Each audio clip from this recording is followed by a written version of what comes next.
ಕ್ಷೇತ್ರದಲ್ಲಿ MP ಎಲೆಕ್ಷನ್ಗೆ ನೀವು ಸಹ ಸ್ಪರ್ಧೆ ಮಾಡಿದ್ರಿ. ಆ ಒಂದು ಟೈಮ್ ನಲ್ಲಿ ಯಾವ ರೀತಿ ನಮ್ಮ ಕಾರ್ಯಕರ್ತರು ಹುಮ್ಮಸ್ಸಿನಿಂದ ತಾವು ಗೆಲ್ಲೇಬೇಕು ಅನ್ನತಕ್ಕಂತ ಒಂದು ಉದ್ದೇಶದಿಂದ ಎಷ್ಟು ಹೋರಾಟಗಳನ್ನ ಮಾಡ್ಕೊಂಡ್ ಬಂದ್ವಿ. ಅದು ಅಲ್ಲದೆ ನಮ್ಮ 2 ಕ್ಷೇತ್ರದ ಎಲ್ಲ ನಮ್ಮ ನಾಯಕರುಗಳು ಇವತ್ತು ಒಂದು ಮನವಿಯನ್ನು ಸಲ್ಲಿಸಬೇಕು.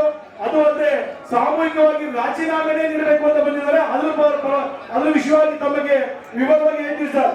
ನಮ್ಮ ಕೃಷ್ಣಪ್ಪ ಸಾಹೇಬರಾಗಿರ್ಬೋದು, ಪ್ರಿಯಾ ಕೃಷ್ಣರಾಗಿರ್ಬೋದು, ಅವ್ರ ಮನೆಗೆ ಬರತಕ್ಕಂತ ಎಲ್ಲ ಬಡವರು ಏನಿದ್ದಾರೆ ಸರ್, ಅವ್ರಿಗೆ ಅವ್ರ ಸ್ವಂತ ದುಡ್ಡಿಂದ, ನೀವೇ ನೋಡಿದ್ರಿ, ಅವರ ಸ್ವಂತ ಹಣದಿಂದ ಯಾವುದೇ ರೀತಿ ಭ್ರಷ್ಟ ಅಥವಾ ಯಾವುದೇ ರೀತಿ ಕಳಂಕರಹಿತ ಯಾವುದೇ ಒಂದು ಕಪ್ಪು ಚುಕ್ಕೆ ಇರತಕ್ಕಂತ ನಾಯಕರು ಯಾರಾದ್ರೂ ರಾಜ್ಯದಲ್ಲಿ ನಮಗೆ ಸಿಗ್ತಾರೆ ಅಂತಂದ್ರೆ ಅದು ನಮ್ಮ ಹೆಮ್ಮೆಯ ಕೃಷ್ಣಪ್ಪನವರು ಮತ್ತೆ ಪ್ರಿಯಾ ಕೃಷ್ಣವರು.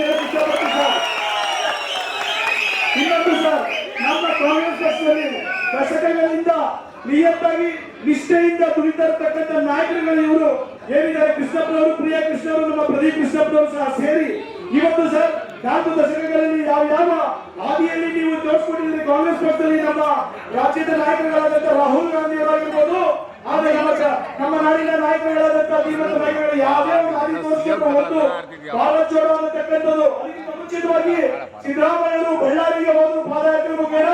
ಪಾದಯಾತ್ರೆಯಲ್ಲಿ ಹೋದಾಗ ಎಷ್ಟು ಸಾವಿರಾರು ಜನ ಯಾವ ರೀತಿ ಇಲ್ಲಿಂದ ನಾವು ಸಹ ನಮ್ಮ ಕಾಂಗ್ರೆಸ್ ಪಕ್ಷ ಎಷ್ಟು ಮುನ್ನಡೆಯಲ್ಲಿದೆ, ಹೇಗಿದೆ ನಮ್ಮ ಕಾಂಗ್ರೆಸ್ ಪಕ್ಷ ಅಂತ ಜನರಿಗೆ ತೋರ್ಪಣೆ ಮಾಡಲಿಕ್ಕೆ ಬಳ್ಳಾರಿ ಪಾದಯಾತ್ರೆ ಹೋದ್ವಿ. ಅದಾದ ನಂತರ ಭಾರತ್ ಜೋಡೋ ಆಗಿರ್ಬೋದು. ಭಾರತ್ ಜೋಡೋದಲ್ಲಿ ಒಂದೇ ಒಂದು ವಿಷಯನ ಈಗ ಹೇಳಿದಂಗೆ ಪ್ರಿಯಾ ಕೃಷ್ಣರಲ್ಲಿ ನೋಡಿ, ಎಲ್ಲ ಕಾರ್ಯಕರ್ತರನ್ನ ಕರೆದು ಅವ್ರಿಗೆ ಒಂದೇ ಹೇಳಿದ್ದು, ನಾವು ಏನು ಅಂದ್ಕೊಂಡಿದೀವಿ, ನಮ್ಮ ಭಾರತವನ್ನು ಜೋಡಿಸಬೇಕು. ಈ ಒಂದು ಬಿಜೆಪಿಯ ಭ್ರಷ್ಟ ಸರ್ಕಾರ ಏನ್ ನಡೀತಾ ಇದೆ ಅದನ್ನ ನಾವು ಎತ್ತಿಡಬೇಕು, ಅದು ನಮ್ಮೆಲ್ಲರ ಕರ್ತವ್ಯ ಅನ್ನತಕ್ಕಂಥ ಮಾತನ್ನ ಅವತ್ತು ಹೇಳಿ ನಾವು ಭಾರತ್ ಜೋಡೋಗೆ ನಮಗೆ ಯಾವ ರೂಪುರೇಷೆಗಳನ್ನ ಹಾಕೊಂಡಿದ್ರು ಆ ಒಂದು ರೂಪುರೇಷೆಗಳಲ್ಲಿ ನಾವು ನಡ್ಕೊಂಡು ನಿಷ್ಠೆಯಿಂದ ಕೆಲಸ ಮಾಡಿದ್ವಿ ಸರ್.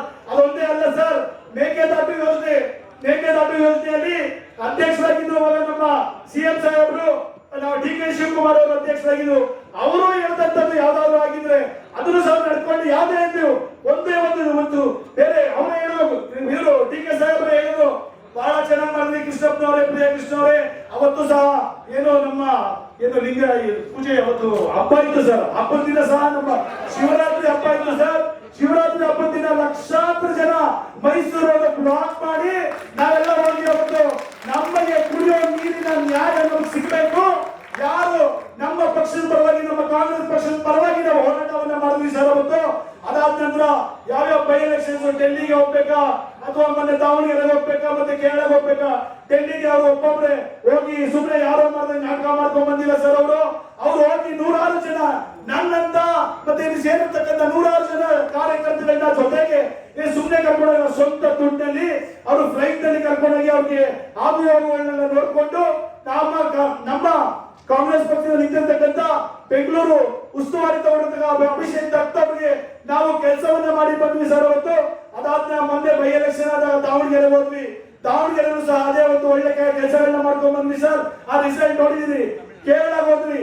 ಕೇರಳ ಮುಗಿಸ್ಕೊಂಡು ಅಲ್ಲಿಂದ ಅವ್ರ ಮನೆಗೆ ಬರ್ಲಿಲ್ಲ. ನಾವು ಪ್ರಿಯಾ ಕೃಷ್ಣವರು ನಮ್ಮೆಲ್ಲ ಕಾರ್ಯಕರ್ತರು ಕೇಳ್ತಾ ಇದ್ರು, ಬಿಜೆಪಿನವರು ಎಲ್ಲಾದ್ರೂ ನಿಮ್ಮ MLA ಅವರು ಅಂದ್ರೆ ನಮಗ್ ಗೊತ್ತಿದೆ ಸರ್. ಅದೇ ಕೇಳೋರು ಆಡ್ಕೊಳ್ಳೋರು ಇದ್ದೇ ಇಲ್ಲ ಸರ್. ಈ ರೀತಿ ಆಡ್ಕೊಳ್ಳೋ ಬಿಜೆಪಿ ಅವ್ರ ಮಧ್ಯೆ ನಾವು ಏನೋ ಅಂತಾರಲ್ಲ ಮುಳ್ಳುನ ಅದೇನೋ ನುಗ್ಗದಾಗೆ ನಾವು ನುಗ್ಕೊಂಡು ಸುಮ್ಮನೆ ವಿಷ ನುಗ್ಕೊಂಡಾಗ ವಿಷ ನುಗ್ಗಂಗೂ ಇಲ್ಲ, ಹೋಗಂಗೂ ಇಲ್ಲ. ಆ ರೀತಿ ಆಗಿ ಆಮೇಲೆ ತಮಿಳ್ನಾಡು ಹೋದ್ರು ಸರ್. ತಮಿಳ್ನಾಡು ಕಳಿಸಿದ್ರು ಕೇರಳದಿಂದ, ಅದು ಸಹ ಮಾಡಿದ್ವಿ ಸರ್. ಅದಕ್ಕಿಂತ ಹೆಚ್ಚಾಗಿ ಅವರ ವ್ಯಕ್ತಿತ್ವ ಹೇಗಿದೆ ಅಂತಂದ್ರೆ, ಅವ್ರ ಮನೆಗೆ ಬರತಕ್ಕಂತ ಬಡವರು ಏನಿದ್ದಾರೆ ಆ ಬಡವರಿಗೆ ಅವರ ಸ್ವಂತ ದುಡ್ಡಿಂದ ನಮ್ಮ ಸುತ್ತಮುತ್ತಲಲ್ಲಿ ಯಾವ್ಯಾವ ಶಾಲೆಗಳಿದೆ ಎಲ್ಲಾ ಶಾಲೆಗಳಿಗೂ ತಾವು ಹೋಗಿ ನೋಡಬಹುದು ಸರ್. ಇವರು ಚೆಕ್ಗಳಿದ್ದೇ ಇದೆ ಸರ್ ಬಡವರಿಗೆ. ಏಕೆಂತಂದ್ರೆ ನನ್ನ ಕ್ಷೇತ್ರದಲ್ಲಿ ಇರತಕ್ಕಂತ ಬಡವರಾಗಿರ್ಬೋದು, ಯಾರೇ ವಿದ್ಯಾವಂತರು, ವಿದ್ಯಾರ್ಥಿ ಯುವಕರು ಮಕ್ಕಳು ಬೆಳಿಬೇಕು, ಒಳ್ಳೆ ವಿದ್ಯೆ ಕೊಡ್ಬೇಕು ಅವ್ರಿಗೆ. ನಮ್ಮ ದೇಶದ ಮುಂದೆ ಬರತಕ್ಕಂತ ಪ್ರಜೆಗಳು ಇವರು. ನಾವು ಎಷ್ಟೇ ಕಷ್ಟ ಆದ್ರೂ ನಮ್ಮ ಒಂದು ಹೋರಾಟ ಆಗಿರ್ಬೋದು ಸರ್. ಅವ್ರ ಮನೆಗೆ ಬರತಕ್ಕಂಥವ್ರಿಗೆ ಎಲ್ರಿಗೂ ಫೀಸಸ್ ಆಗಿರ್ಬೋದು, ಪ್ರತಿಯೊಂದನ್ನು ಸಹ ಅವರು ಸ್ವಂತ ಹಣದಿಂದ ಕೊಟ್ಟರು. ಪ್ರತಿಯೊಂದು ದೇವಸ್ಥಾನಗಳಾಗಿರ್ಬೋದು, ಸಂಘ ಸಂಸ್ಥೆಗಳಾಗಿರ್ಬೋದು, ಪ್ರತಿಯೊಂದು ಅವರು ಸ್ವಂತ ದುಡ್ಡನ್ನು ಕೊಟ್ಟಿದ್ದಾರೆ. ದಯಮಾಡಿ ತಮ್ಮಲ್ಲಿ ಮನವಿ, ಇವತ್ತು ನಾವು ಸರ್ ನೂರಾರು ಜನ ಸಾಧಕರು ಇಲ್ಲಿ ಬಂದಿದ್ದೀವಿ ಸರ್. ಎಲ್ಲ ಏನೇನ್ ಮಿಂಚಿದ್ದಾರೆ ಎಲ್ಲಾ ವಿಂಗ್ನವರು ಇಲ್ಲಿ ಬಂದು ತಮಗೆ ಸಾಮೂಹಿಕವಾಗಿ ನಾವು ರಾಜೀನಾಮೆ ಕೊಡ್ತಾ ಇದೀವಿ.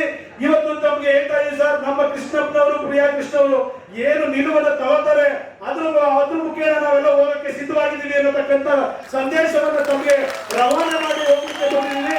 ನಾವು ಅವರ ನಿಲುವು ಏನಾಗುತ್ತೋ ಅದ್ರ ಮೇಲೆ ನಾವು ನಿಷ್ಠೆಯಿಂದ ಕಾಂಗ್ರೆಸ್ ಪಕ್ಷ ನಮ್ಮ ಪಕ್ಷ ಇದು, ನಾವು ದುಡಿದು ನಾವು ಓಡಾಡತಕ್ಕಂಥ ಪಕ್ಷ ಇದು, ನಮ್ಮ ಪಕ್ಷದಲ್ಲಿ ನಾವು ಎರಡು ಆಮೇಲೆ ಸರ್ ಬಿಜೆಪಿನವರು ಆಡ್ಕೊಂಡು ಹೋಗ್ತಾರಲ್ಲಪ್ಪ ಏನಪ್ಪ CM ಗೆ ಎಷ್ಟು ದಿನ ಆಗ್ತಿರಂತ ನಾವು ನಮ್ಗೆ ಆಮೇಲೆ ಮೊನ್ನೆ ಮಿನಿಸ್ಟರ್ ಆಗ್ತಾರೆ ಅಂತ ಹೇಳಿ ಬಹಳ ಖುಷಿಯಿಂದ ಇದ್ವಿ ಸರ್.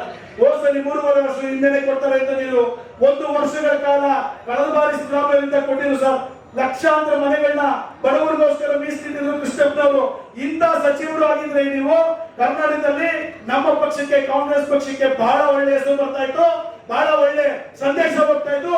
ಈ 2028ಕ್ಕೆ ನಾವಿನ್ನೂ ನಮ್ಮ ನಾಡಿನಲ್ಲಿ ನಮ್ಮ ಕಾಂಗ್ರೆಸ್ ಪಕ್ಷಕ್ಕೆ ಈಗ 140 ಅಲ್ಲ 150 ಮೇಲೆ ಗೆಲ್ಲತಕ್ಕಂತ ಎಲ್ಲ ವಿಶ್ವಾಸ ನಮ್ಮ ಈ ಇಬ್ರು ನಾಯಕರಲ್ಲಿ ನೀವು ಸಚಿವರು ಮಾಡಿದ್ರೆ ಬಹಳ ಒಳ್ಳೆದಾಗ್ತದೆ ಸರ್.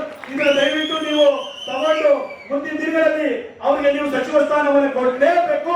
ನಾವೆಲ್ಲರೂ ನಿಮಗೆ ಈ ಒಂದು ಸನ್ಮಾನ ಏನು ರಾಜೀನಾಮೆಯನ್ನು ಸಾಮೂಹಿಕವಾಗಿ ನೀಡಕ್ ಬಂದಿದ್ದೀವಿ, ತಮಗೆ ತಲುಪಿಸ್ತೀವಿ ಸರ್. ನಮ್ಗೆ ತಮ್ಮ ಮೇಲೆ ಗೌರವ ಇದೆ, ಬಹಳ ಗೌರವ ಇದೆ ಸರ್. ಗೌರವಯುತ ಅಧ್ಯಕ್ಷರಾದಂತ ಹರಿಪ್ರಸಾದ್ ಅವರು ಕೇಳೋಣ, ನಾವು ಅವರ ಒಂದು ಅಹವಾಲುಗಳನ್ನ ಕೇಳೋಣ, ಅವ್ರನ್ನ ನಾವು ಹೇಳ್ಕೊಳ್ಳೋಣ ಅವ್ರಿಗೆ. ಯಾಕೆಂದ್ರೆ ಪಕ್ಷದ ಬಗ್ಗೆ ಗೊತ್ತಿದೆ ಅಂತ ಹೇಳಿ ತಮ್ಮ ಬಾಗಿಲಿಗೆ ತಮಗೆ ಮನವಿ ಸಲ್ಲಿಸಲಿಕ್ಕೆ ನಾವು ಬಂದಿದ್ದೀವಿ ಸರ್. ದಯಮಾಡಿ ತಮ್ಮಲ್ಲಿ ಕೈ ಜೋಡಿಸಿ ಮನವಿ ಮಾಡ್ತೀವಿ, ಎಲ್ಲರೂ ಪರವಾಗಿ ನಾವು ಕೈ ಜೋಡಿಸಿ ಮನವಿ ಮಾಡ್ತೀವಿ ಸರ್. ಮಾತಾಡಿ.